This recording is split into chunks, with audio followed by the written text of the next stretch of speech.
Good afternoon, everybody. Good afternoon, everybody. Uneducated Economist here.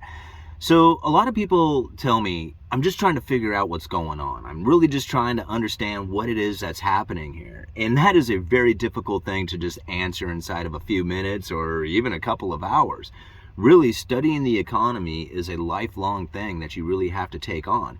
And although we can pick up a lot of information by just doing some research or watching videos, but it's really thinking about these things. Diving deep into understanding it is really taking on this information and then processing it, because every one of us is going to interact with the economy differently. I mean, if you're an 18-year-old kid who's just now getting a job and trying to figure out what it is that they need to do to prepare for the future, your behavior is going to be so much different from the 80-year-old man who's trying to hold on to what little retirement they have for the rest of their lives.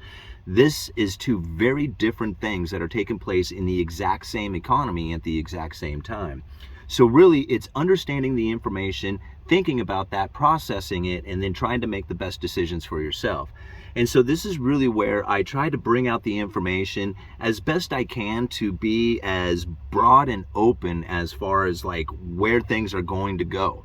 And it's really taking on some of the information, coming up with those theories, and then putting those theories out there to see if they jive with your thoughts or somebody else's thoughts. Now, I have said it for quite a while that the real problems that we experience here within the United States has a lot to do with the Cantillon effect, with new money coming into the system and what happens when that new money comes into the system. And now I have gone over this many, many times. And if you follow my channel, you're probably going to be like rolling your eyes. Oh, great, here he goes again with the Cantillon effect. But take a look at some of the articles that I leave down in the description and think about when money flows into a state, what ends up happening, right? So let me give you a brief idea on the Cantillon effect.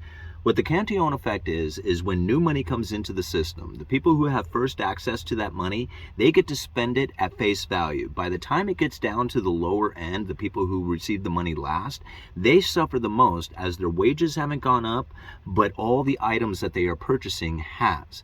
That puts them in a very hurt position in which they either need to suffer with a lesser standard of living or they literally have to leave the area. And that's really the Cantillon effect in a nutshell. But what causes this Cantillon effect? Because as the new money comes into the system, it's not like new money coming into the system is what causes the prices to go up. Now, yes, you can't have prices really going up without the extra money, but it's not necessarily the extra money that's causing the prices to go up. It's the increasing consumption. That's the difference. I mean, you can print up all the money, but if it's just sitting over there on the table and not actually purchasing anything, then it's not going to cause inflation. But when people start getting access to this money and they start increasing their consumption, that deprives the lower end of those items that are being consumed, meaning that they have to suffer either without them or have to pay a higher price for it. As those prices start to increase, as the consumption starts to deprive the availability for everybody to get some. So again, this is just kind of like, real quick over as far as the Cantillon effect. Now, we've seen this same thing happen here in the United States as far as when the increase starts to happen and then the people start diving into those consumable items. They're diving into luxuries, right? They want to enjoy this new money, but they don't want to pay higher price for it. So when they start to go and increase their consumption by buying these goods, they find that they're going to start bringing in foreign competition to compete with the domestic manufacturing. And that's really where the problem starts to increase, is because this domestic manufacturing, as it leaves less people with jobs to be involved within the economy.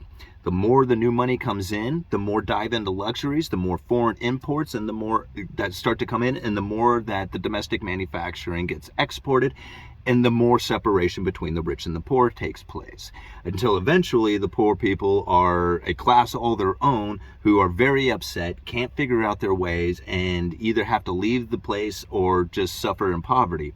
Because a chance to actually be able to get to a point where you can get yourself out of poverty and then get yourself up into a standard of living is such a wide gap now that it makes it very difficult if you're not there from the very beginning. Now, think about this for just a second.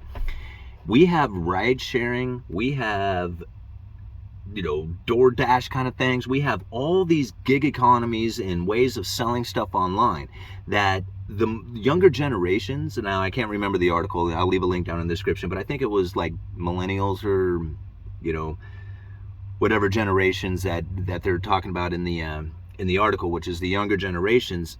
It's like 46% of them have side jobs. 46%. Now, I remember when I was a kid, having a full-time job, I mean, a side job was just a very occasional thing. You might get one here and there. They weren't very prevalent, not like, say, like what we have today where you can just download an app and go to work. It was much different back in the day. But today, we have a lot of gig economy and available side hustles and even extra full-time jobs. I mean, even I myself with the YouTube channel have like pretty much almost doubled my income at times when the channel has done really well.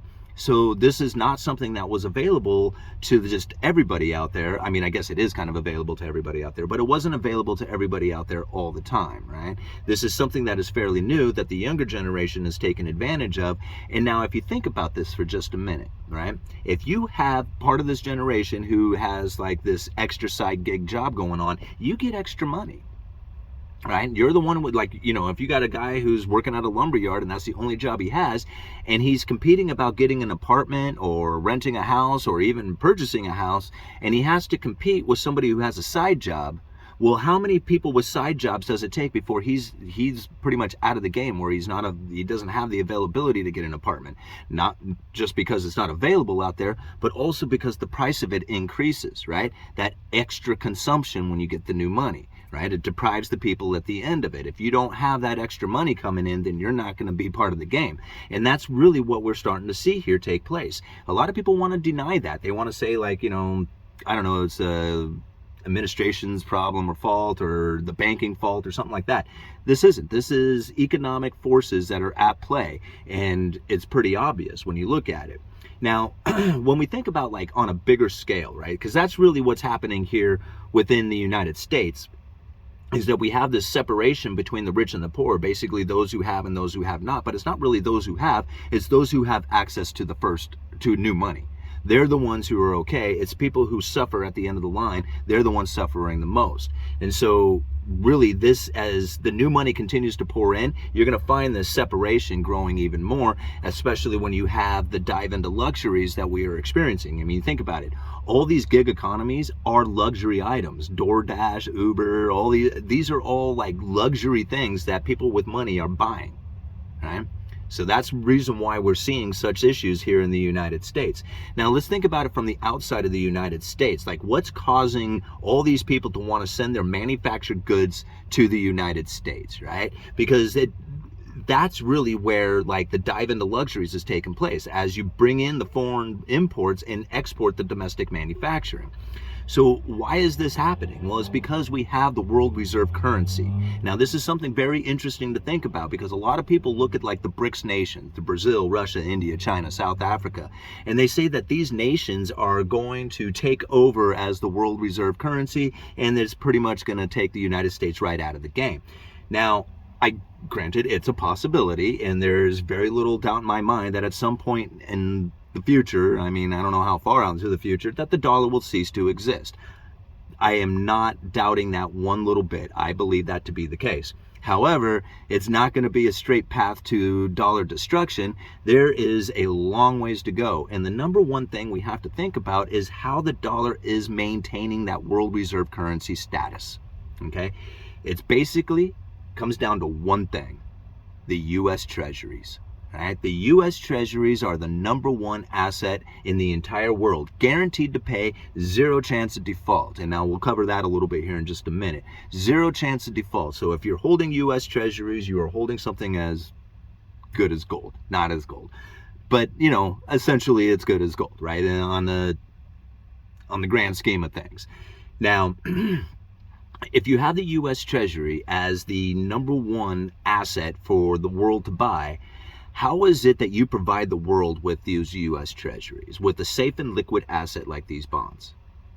The only way to do it is to go into massive amounts of debt, right? That's what the United States has to do in order to provide the world with the U.S. Treasuries.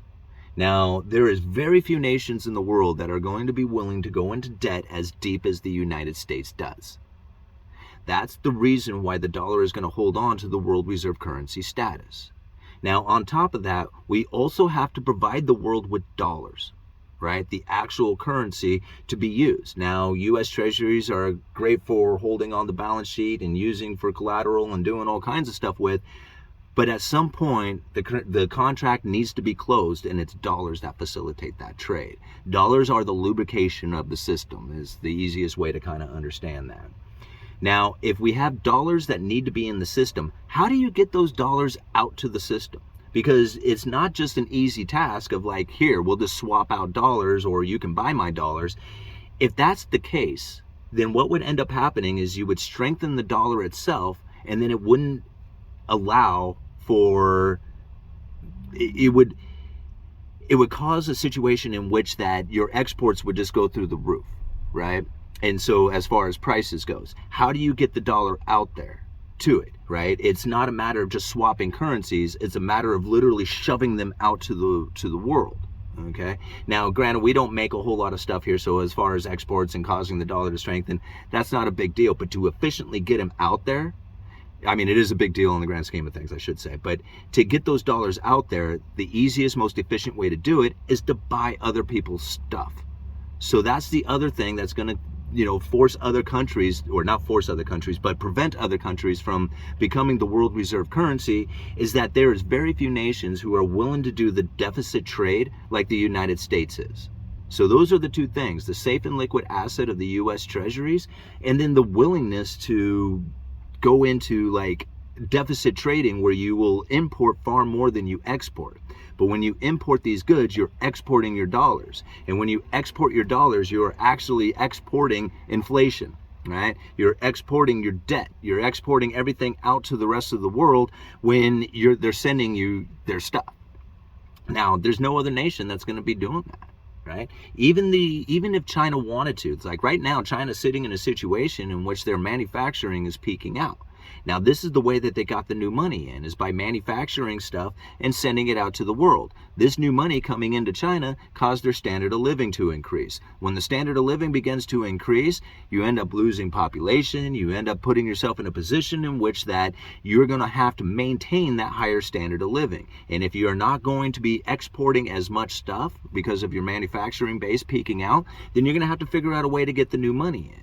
And the only way to get the new money in is by issuing out debt. Because if you're not manufacturing and selling it out there, then you're going to have to sell something. And so it'll be your debt.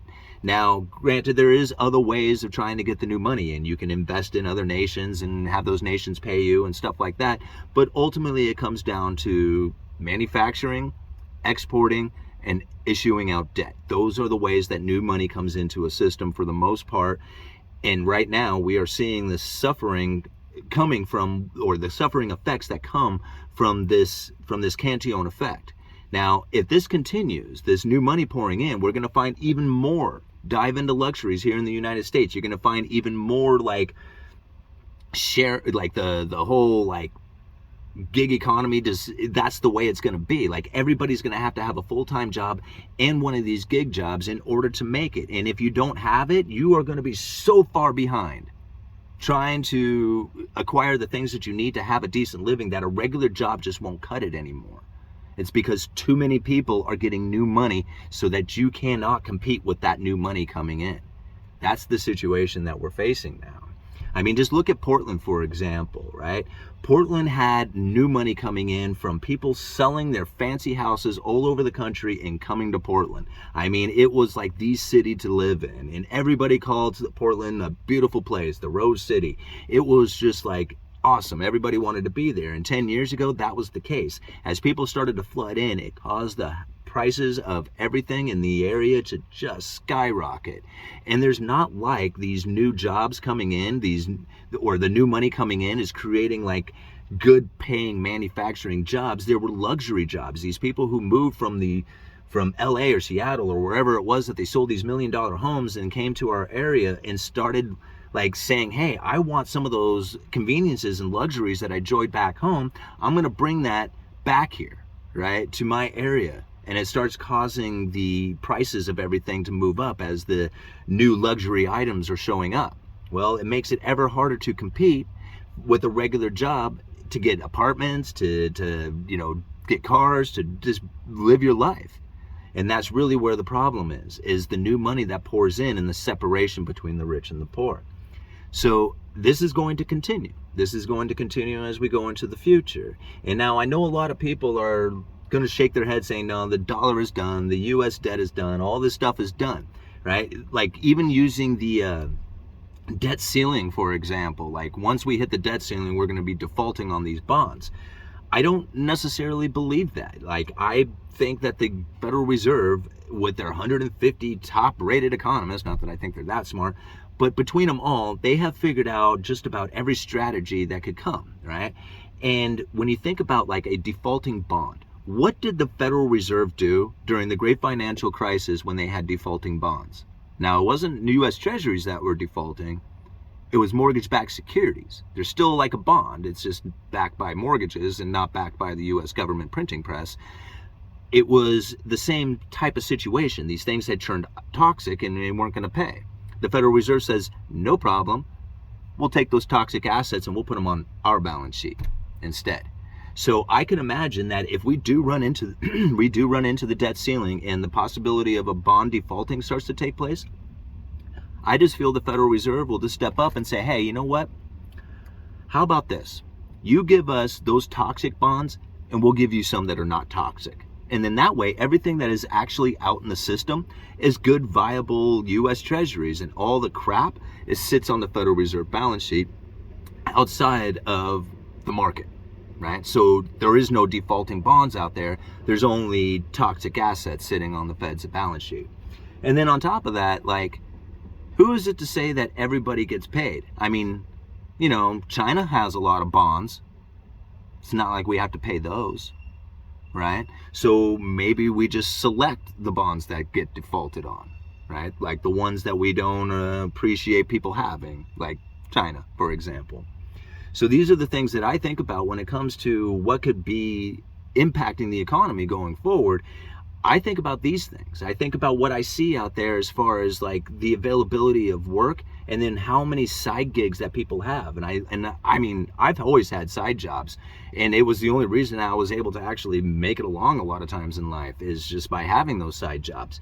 But the more I talk with people, the more I realize that a lot of people have side hustles just for the extra income, because it is so difficult to make it now with just a regular job. That's the separation between the rich and the poor. And you think about it, if you have a lot of side gigs and you're just barely maintaining a life, an apartment, as whatever, think about how hard it would be if you had absolutely nothing. You're living out here on the streets and you're gonna go get a job, save up, get an apartment, get a car, get all it. Like, are you sure? Like, that is so far off from, like, I don't know, like, reasonable. I don't even know how to even like begin to describe how like far off from a concept that's going to be. And it's not that saying that people couldn't do it, because people can. I mean, anybody can pull themselves up and get themselves moving again, go from rags to riches. Anybody can do that.